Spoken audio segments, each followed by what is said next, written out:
Hello, good morning and welcome back to my channel let's talk with Nidhi. और आज मेरे दिन की शुरुआत 5:30 मॉर्निंग में हो गई थी। और आज हम अपने दिन की शुरुआत सबसे पहले एक अच्छे थॉट के साथ करते हैं। सही करने की हिम्मत उसी में आती है जो गलती करने से नहीं डरते हैं। जी हाँ, आपने अक्सर देखा होगा, मैं अक्सर ऐसा फ़ील करती हूँ कि मैं बहुत कुछ अच्छा करना चाहती हूँ लाइफ में, बट सिर्फ़ और सिर्फ़ इस वजह से कि कहीं हम उसमें फ़ेल ना हो जाएँ या वो काम पूरा हो पाएगा या नहीं, यही सोच के ना हम उस काम को स्टार्ट ही नहीं करते हैं। बट यकीन मानिए, अगर आप कुछ लाइफ में करना चाहते हैं और आपकी थॉट पॉजिटिव है, तो आप सिर्फ उस काम की स्टार्टिंग कर दें और देखें, आप रिज़ल्ट तक खुद पहुंच जाएंगे। आपको पता भी नहीं चलेगा और बस आपकी मेहनत और डेडिकेशन के साथ आप उस काम को करें और एक टाइम बाद आप खुद को उस मंजिल तक, उस रिज़ल्ट तक पहुंचाया हुआ पाएंगे। और मैं जैसा कि आपको बताया कि 5:30 पे मेरी दिन की शुरुआत हो गया था, बट स्टडी के लिए बैठते बैठते मुझे 6 बज गया था।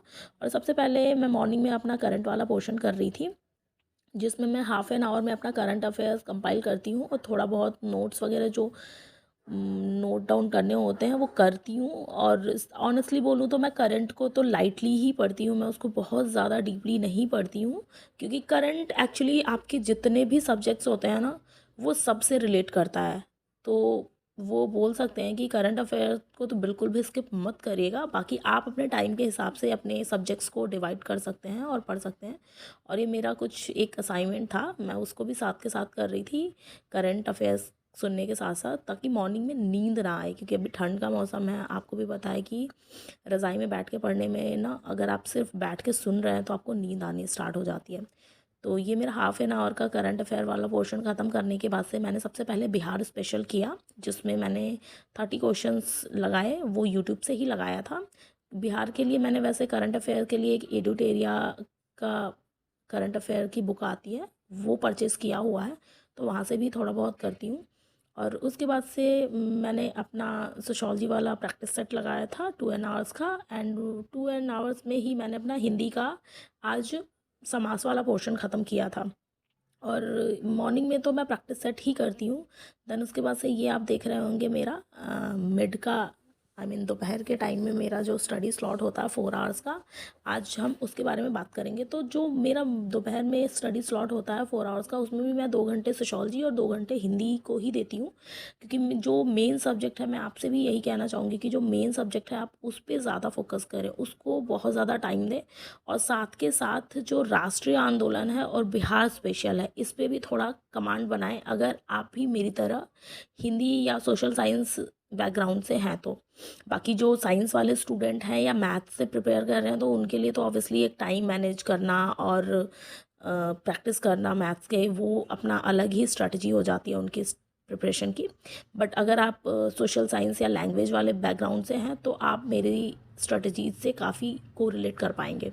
और अभी मैं अपनी रीडिंग वाला पोर्शन कर रही थी, मैं रीडिंग के साथ साथ में ही ये वन लाइनर नोट्स भी प्रिपेयर करती रहती हूँ। मैं नोट्स बहुत ज़्यादा डीप और बहुत ज़्यादा लंबा चौड़ा नहीं बनाती हूँ, सिर्फ इतने ही पॉइंट्स नोट डाउन करती हूँ, जिससे मैं अगर कभी कोई टॉपिक भूल गई हूँ या मुझे रिवाइज अप करना है, तो मैं बस नोट्स खोलूँ और वो वन लाइन रीड करके मुझे उस टॉपिक का की पॉइंट मिल जाए। तो आप कह सकते हो कि मैं बस सिर्फ की पॉइंट्स नोट्स करती हूँ, क्योंकि अभी आपको इतने ही टाइम में अपना थोड़ा बहुत रीडिंग पोर्शन भी रखना है, पेपर प्रैक्टिस भी करना है, जो कि सबसे इम्पॉर्टेंट चीज़ है, पेपर का प्रैक्टिस करना। क्योंकि आपने आज तक जो पढ़ा, अभी तक जितना पढ़ा है, वो सब आपका हेल्पफुल तभी होगा जब आप पेपर प्रैक्टिस करेंगे। चाहे वो आप किसी भी एग्ज़ाम की प्रिपरेशन कर रहे हैं, कि पेपर प्रैक्टिस करने से हमें उस एग्ज़ाम का मेथड पता चलता है कि वो किस तरीके के क्वेश्चंस पूछने वाला है, किस टॉपिक से कितने क्वेश्चंस पूछ सकता है।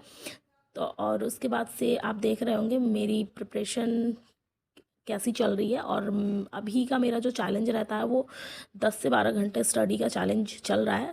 और अभी शाम के टाइम में मेरी पढ़ाई होने के बाद से, आज शाम का स्लॉट मैं नहीं कर पाई थी, क्योंकि आज का दिन जो था वो हमारा फैमिली टाइम था थोड़ा, आपको पता होगा जो लोग फैमिली में रहते होंगे और ख़ास करके मिक्स फैमिली और जॉइंट फैमिली में, तो उनको कितना भी आप कोशिश कर लो फैमिली को थोड़ा बहुत टाइम देना ही पड़ता है।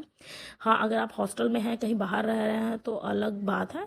और वैसे भी मुझे लगता है कि मैं एकदम फैमिली से कट के स्टडीज़ नहीं कर सकती। कहीं ना कहीं मैं बहुत ज़्यादा डिप्रेस्ड, और कह सकते हैं कि मैं उतनी एक्टिवली पार्टिसिपेट नहीं कर पाऊँगी स्टडी में अगर मैं फैमिली फ्रेंड सबसे एकदम कट जाऊँ तो।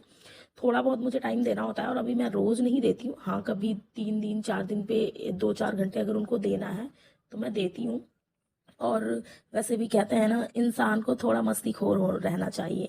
सीरियस लोग तो आपको हॉस्पिटल में भी मिलते हैं। जिसकी मस्ती ज़िंदा है उसी की हस्ती ज़िंदा है, वरना यूँ समझ लो कि वह इंसान ज़बरदस्ती ज़िंदा है। वाह वाह वाह वाह। तो ये तो खैर जोक था। और आप देख रहे होंगे हम मूवी देखने आए हुए थे, पूरी फैमिली के माध्यम से जुड़े हुए हैं। वो सब एक दूसरे को कहीं ना कहीं डायरेक्टली इनडायरेक्टली थोड़ा बहुत हेल्प कर पाते हैं। और जैसा कि मैं आपको पहले भी बोलती थी कि मुझे इस चैनल से बहुत ज़्यादा हेल्प मिल रहा है। तो बस इतना ही बोलना चाहूँगी, एंड थैंक्स फॉर वॉचिंग।